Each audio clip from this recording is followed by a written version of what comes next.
One of the most important and common reasons for failure is what I call the reversion response to fear. This particular issue is extremely common, but also very subtle. In fact, it's common for people to not realize they have a reversion response to fear unless someone else directly points it out to them. And even then, it can be hard to notice. So I'm going to do my best to talk about what it is, where it comes from, and how to start recognizing and overcoming it. But it's up to you to be really critical and honest with yourself to see if this applies to you.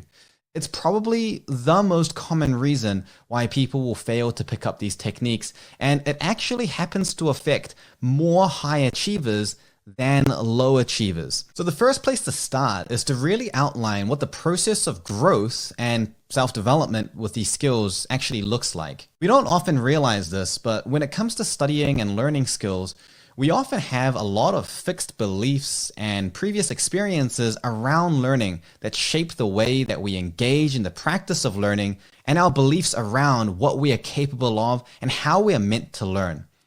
Often, these beliefs are actually built purely just on our experiences rather than what may objectively be true. And combined with the fact that most modern formal education systems don't teach about learning science in a practical and effective way in terms of how to study efficiently in ways that really work, or they're using research that is 50 to 70 years outdated, we end up forming a system of studying habits that can actually be fairly detrimental. But the problem is not that they're just detrimental. The problem is that that's all we know. Throughout this course and throughout the entire program and your own learning journey, we're going to teach you a lot of new techniques and perspectives where you will feel a maybe light bulb moment in that, hey, this really makes sense. This explains why I've had all of these issues in the past. However, it's still going to be challenging for you to change your existing habits. It's going to be challenging for you to learn a new technique. It's very common for students to actually feel anxious about using these new techniques, insecure. There are a lot of these what if questions that can pop up. What if I miss something?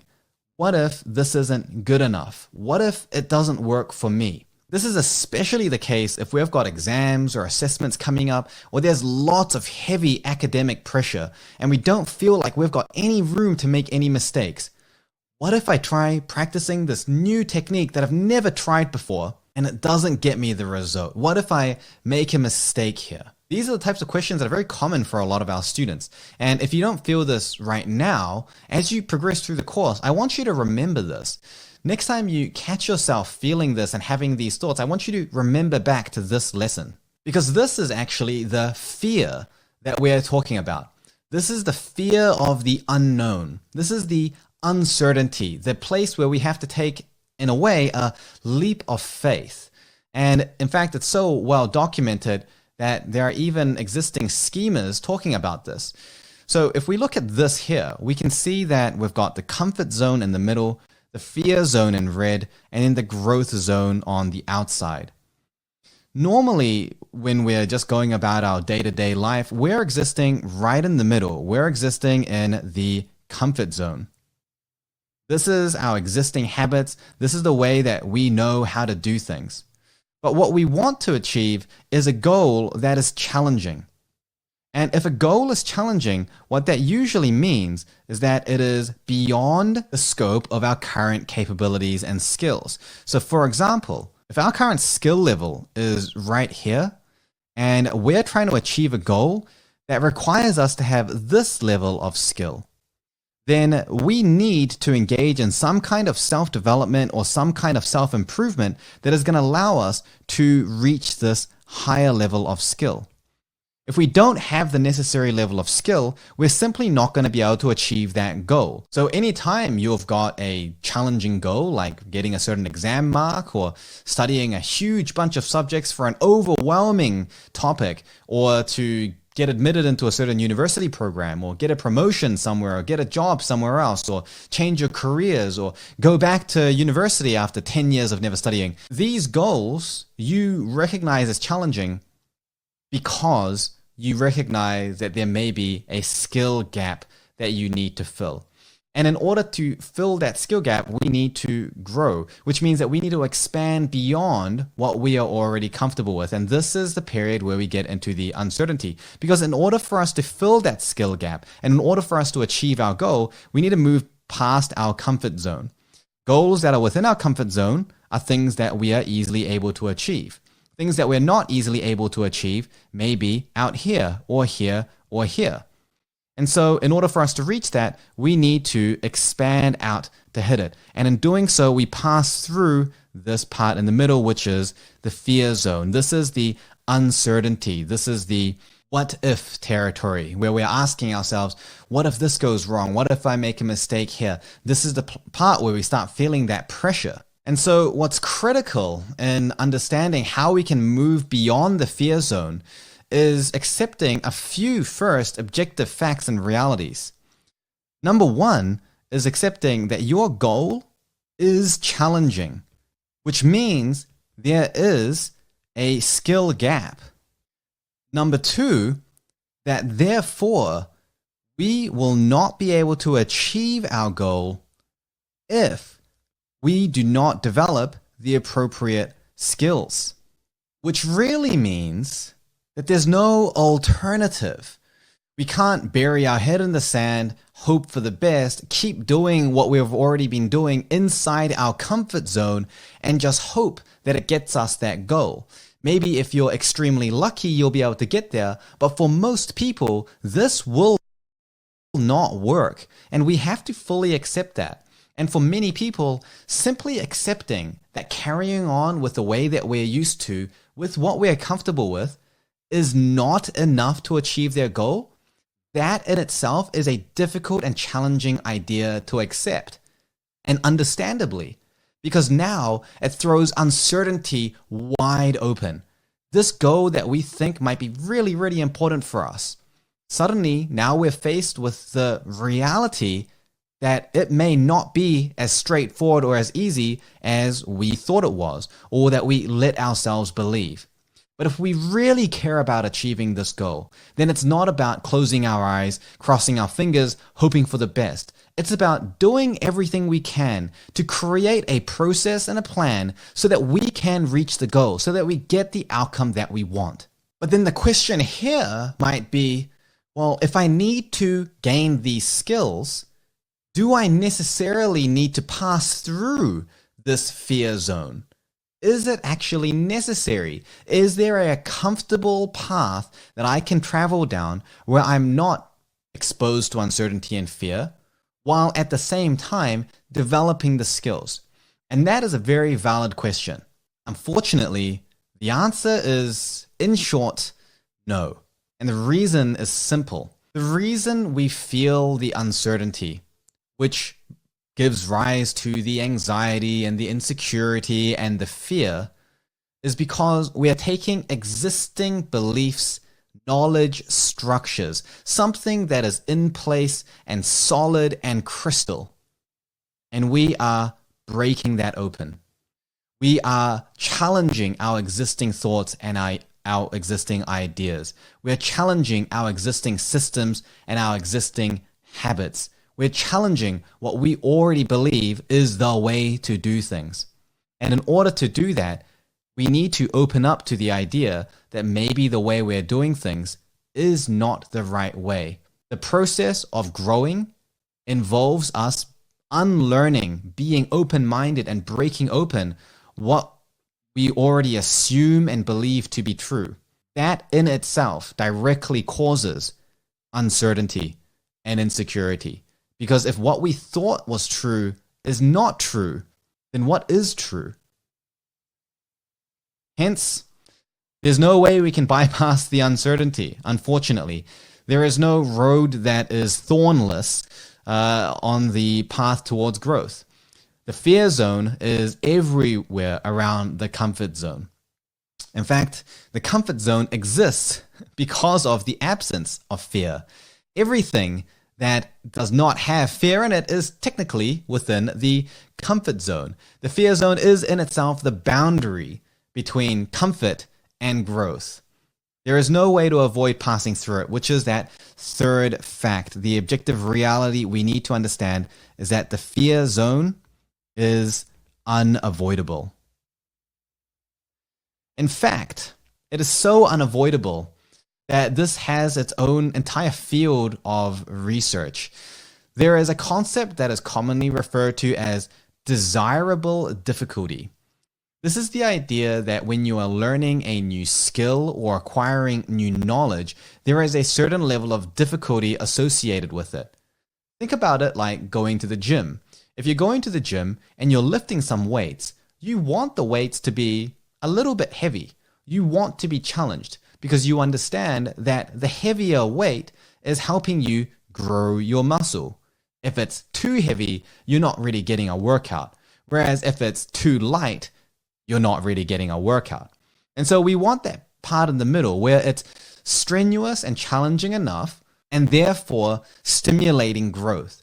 The same thing for our brain and our mind is that we want to have a challenge, a path that is challenging enough that it forces our brain to reprogram and retrain those neural pathways and the way that we think.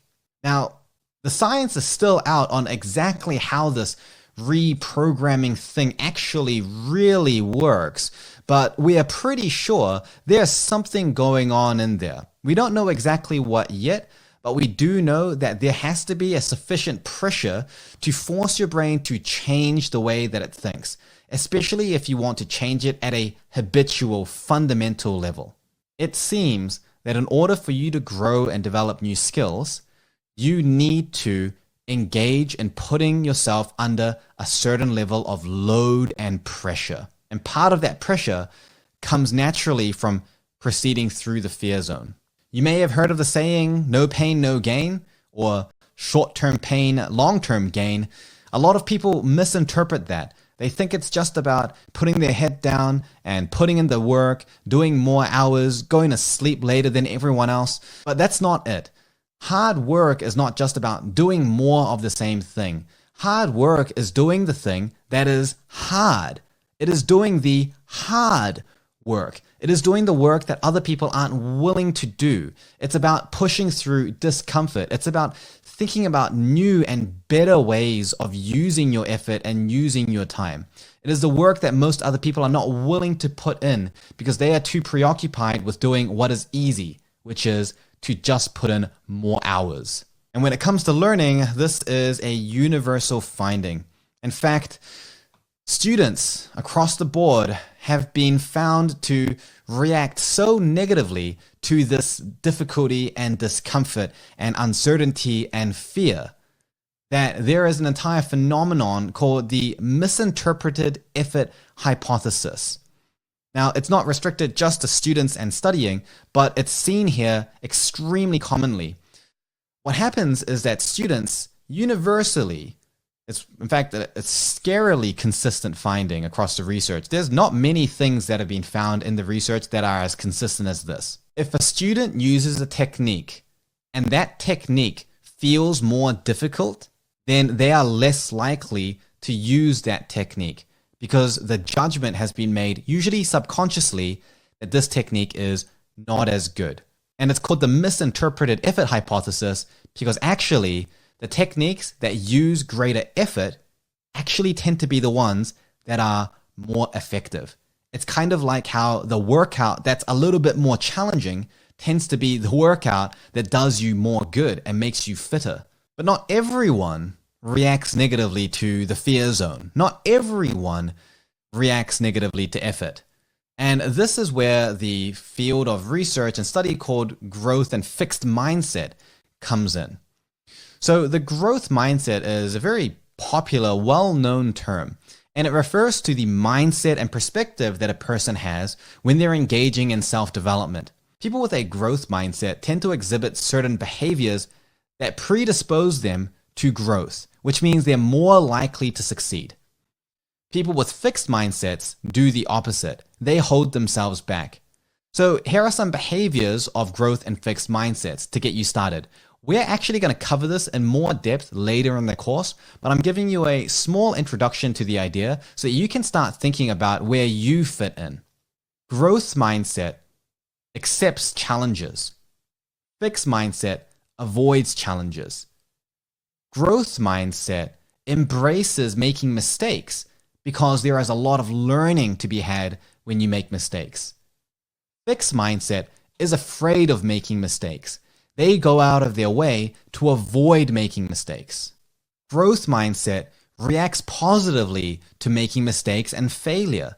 When they don't do well in something, they think more about why and how they didn't do well and what they can do to improve next time. They see it as a process and a journey rather than just a single outcome. Fixed mindset is usually more obsessed about the single outcome rather than thinking about what can be done better or differently next time in a critical and objective way. They tend to think more about just, this didn't go well, I don't feel good about this, I'm stressed, I'm overwhelmed, what do I do, what do I do, what do I do, without actually really sitting down and thinking about it more productively. Growth mindset tends to get bored when doing the same challenge over and over again that they know they can already do. Fixed mindset tends to repeat challenges that they already know they can do because it helps them feel better about not making mistakes. Growth mindset is more likely to be honest about mistakes that they make and their failures. Fixed mindset is more likely to lie to protect their self-image about the person that doesn't make mistakes and doesn't have failure. You can see that people in the fixed mindset are very focused on the outcome. They're very averse to mistakes and very averse to failure. Unfortunately, there's no way around it, especially going through this course and the skills that you're going to learn.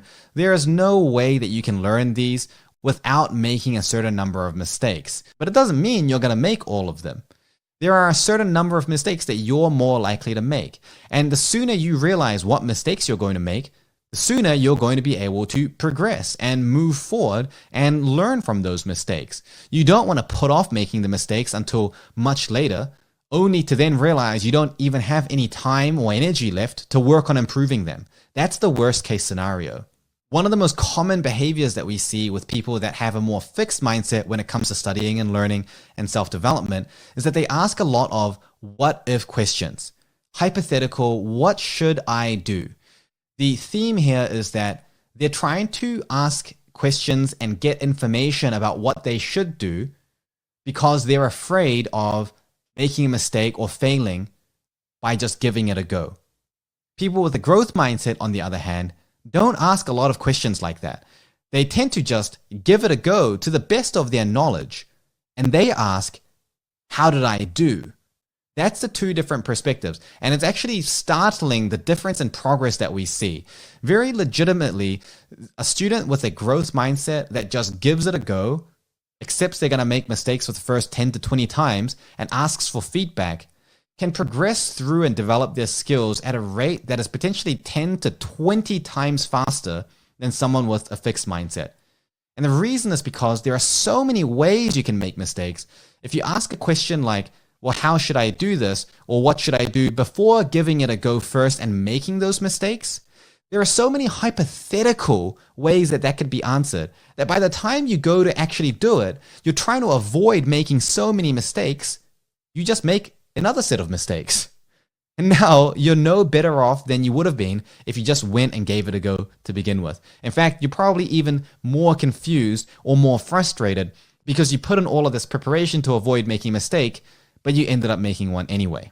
So let me be the one to tell you, there is no way to avoid making mistakes when you're learning these skills and going through the course. So throw yourself in there and make those mistakes as early on as possible. Don't just traverse through the fear zone. Learn to swim in the fear zone. Learn to live in the fear zone. Learn to accept that uncertainty and that discomfort is actually a sign that your brain is growing. It's actually a sign that your brain is not crystal and concrete, and it's now open to new ideas, and it's ready to incorporate and consolidate new skills and techniques. It's in a more fluid state. It's in a better state for learning. And over time, you will actually start to feel more comfortable and confident in that state. And you will actually enjoy being in that state. You will start thriving from that type of feeling. It will no longer have a negative connotation. As you just continue to immerse yourself in that and you see firsthand the growth that occurs when you're not afraid to just give things a go. Now, I'm not going to go into where fixed and growth mindsets come from right now. We talk about that later on. There's a lot of stuff that happens in childhood that predisposes people to having more fixed mindsets, especially if you had a lot of pressure growing up, and especially if the outcome or being perfect was a strong focus from your parents or your environment or your culture or whatever it is. And it's quite complicated to get into. We will go into that more later on in the course, as well as in the Higher Ground series. But for now, I'm just going to give you a few tips to help you navigate through this fear zone a little bit more confidently. Number one, recognize when you're about to ask a question that is a what if question. Remember, it's much better to do it to the best of your ability, expect mistakes to occur, and then ask for feedback than to say, well, what if this and what if this and what if this? You need to recognize that. And people with a very strongly habituated fixed mindset can often be completely unaware of that. And that can hold you back a lot. I have students that I've worked with that have been on the course for 8 to 9 to 10 months, and they've almost not improved their skills at all because the amount that they've actually practiced is tiny compared to the amount that they really should have, because they've been holding off on practicing until they feel like they're gonna get it right, and they never do. For this type of student, they may and ah and question about it for an entire week before giving it a go for 30 minutes and then thinking, oh, this is not going to plan, abandon. And then they don't learn anything from it. In that same week, someone with a growth mindset could have given it a go 5 or 6 times and be 5 or 6 times ahead of where this other student is. You can see now why improving 10 to 20 times faster is not really that hard if you have a growth mindset compared to a fixed mindset. So that's the first thing. Be aware of the questions that you tend to ask or that you feel the urge to ask. Are you trying to get information to avoid making a mistake? Or are you willing to just give it a go and ask for feedback afterwards? Number 2, expect failure. Not just accept failure as part of the process of learning, which is true, but actually expect it. The skills that we're going to teach you through this course are frankly very challenging. And as a result, you are going to fail many, many, many times. But the only way that you can lose is if you don't give it a go and if you don't make those mistakes in the first place. In that case, you haven't learned the skill, and you also haven't learned about how to do it either. You have not only failed in being able to use the skill at competency, and you've also failed in gaining information and learning about how to eventually do it correctly. All you've learned about is the hypothetical solution to a hypothetical question or a hypothetical what if. Again, it doesn't make a difference. The only way that you learn is if you just don't give it a go. If you give it a go, there's no way you lose. You either do it right or you learn one way not to do it. And that increases the chances of success in the next attempt. So we're going to take this idea of expecting failure one step further. And what I want you to actually start implementing is a technique that I call practice blocks. So practice blocks are dedicated blocks of time where the objective is not to do the technique correctly. So it goes like this. You'll learn some technique from the course, the stuff that you've already learned so far. There's actually quite a few techniques in there that you've already learned. And as you go through the rest of the course, you're going to learn lots of new techniques. Take just 1 or 2 of those and then set aside maybe 30 minutes to a couple of hours where you have some material that you want to study and try to practice using that technique. The trick here is that you're not going to try to necessarily do it successfully. If you do happen to do it successfully, good for you, but the point here is to figure out what mistakes we tend to make. Remember, I said that there are hundreds of mistakes that you could make, but you're probably only going to make 4 or 5 or 6 of them as you learn it. We want to figure out what 4 or 5 or 6 mistakes you're going to tend to make so that we can start fixing that as soon as possible. So have a sheet next to you that you're going to use for reflection. Have your dedicated practice time, and the point there is to do your best with using the technique, and afterwards evaluate how it went and really look for where you think the mistakes were. Look deeply. Don't just think about this mistake, this mistake, this mistake. This went wrong, or this felt bad, or this felt bad. Really look for some of those trends. Did you make these 3 mistakes fundamentally for the same reason? Was it the same kind of habit or the same perspective or same assumption that led you to make these different types of mistakes? Try that. If you're struggling, you can even send that through and ask for feedback from our team or from your peers. And you can even get insights that you wouldn't be able to get by yourself. That's one of the best things about having a community and a support team around you. I would recommend having at least 2 hours of dedicated practice blocks per week. This is a safe, dedicated time that you have set aside specifically for learning a new technique and making mistakes. The only way you lose is not doing it. And if you don't walk away from that session with a reflection on the mistakes that you've made, you should frankly be kind of disappointed actually, because that's a learning opportunity for you that you weren't able to take hold of. So we're really gonna be in that super growth mindset here and embracing the idea of making mistakes and failure to the point where we deliberately work it into our system. So in these practice blocks, and it can be really as short or as long as you want, depending on your time availability. Like you could have a 5 to 10 hours of practice blocks per week. That would be totally fine. Or you could, if you don't have any time at all, you could maybe do just 30 minutes a week. Less than 30 minutes, probably you need to free up a little bit more time. But during this time, just remember, the intention here is to find the mistakes. That is your goal. It is not to do the technique correctly. As a result, it actually doesn't even matter what you're studying. You could be studying content that's relevant for your day-to-day study. That's fine. I mean, it's like 2 birds with 1 stone because you're spending that time studying and you can get through it. Or you could just study something completely random. You could use a Wikipedia article. You could just study some random thing that you've always wanted to learn about. Again, it doesn't really matter. The purpose here is to identify mistakes and patterns in your technique. So what you're practicing on is irrelevant. If you wanted to use that time and get those 2 birds with 1 stone, then you can use the material that you're studying on a daily basis. That's okay, but don't worry if you feel like you didn't study it properly or whatever it is. Remember, that's not the point. The point is to figure out mistakes in your technique. If you feel like it didn't go well, you can just always go through that material again. And now the best thing about this is that not only will it help you figure out mistakes in your techniques and therefore help you to improve your skills much, much faster, but actually, as you continue to immerse yourself in just making these tiny little mistakes on such a regular basis, you will, if you have a very fixed mindset, slowly start to train that out. You will start to slowly become more accepting and embracing of the idea of making mistakes because you will be able to see firsthand the massive difference that it makes when it comes to being able to grow and develop your skills. So we covered a lot of points, and let me summarize. There is a comfort zone made up of our existing beliefs and habits. In order for us to achieve a challenging goal, we need more and better skills. And to achieve those skills, we have to navigate through this fear zone, and that is unavoidable. In order to navigate through this fear zone, it's going to require effort. It's going to require resilience and diligence and determination and some grit.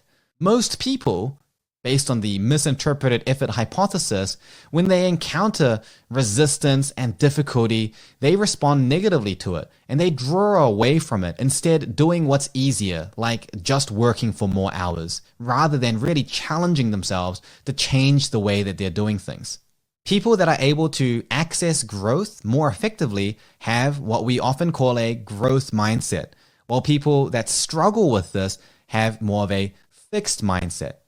One of the most common characteristics of a fixed mindset is being afraid to fail and make mistakes. So with that in mind, use those techniques that I've just taught you and start implementing them straight away. Don't wait. In fact, if you feel like you should do this later, maybe you have a fixed mindset. Maybe that's a cue for you to do it right now.